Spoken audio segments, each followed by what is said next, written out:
In 1934, an Indian gentleman, M.N. Roy, from the Communist Party of India, proposed the idea of a Constituent Assembly. This, in the following year, became the official demand of the Indian National Congress, the party that was fighting hard for India's independence.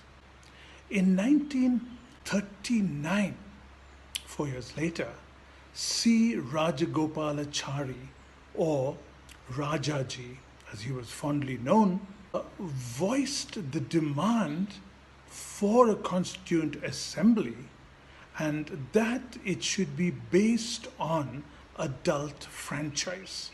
That meaning the public should vote for their leaders, and their leaders should be the ones across India who will become part of the Constituent Assembly. The British rulers of India agreed, and in 1946, elections were held right across India. The Constituent Assembly of India, that had been elected by the people, became the nation's first parliament. And the first parliament was unicameral, meaning there was only one house, what we would call today as the Lok Sabha. The Constituent Assembly of India elected Dr.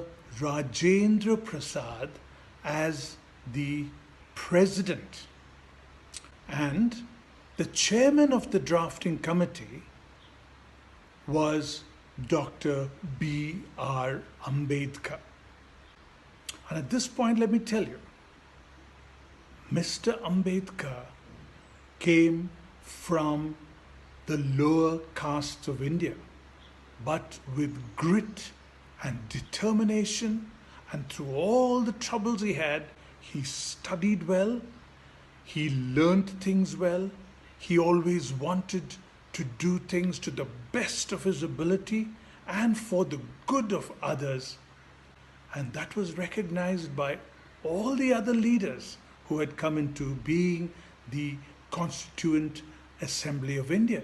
And they chose him. For the Constituent Assembly of India now studied the constitution of many countries. There were teams sent to different countries to study and understand their constitution. They came back, discussed it in general, and the Constitution of India was drawn up. That is, the rules and laws to govern this great land of India.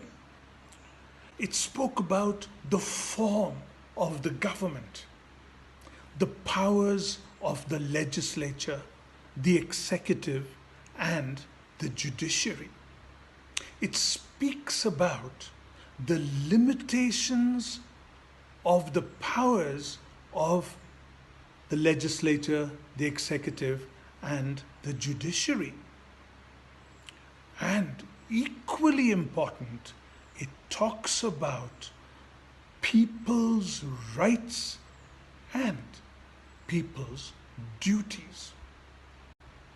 Now, the laws enacted by Parliament from time to time, and the laws enacted by the various state assemblies across the country, are inferior to the laws given in the Constitution of India.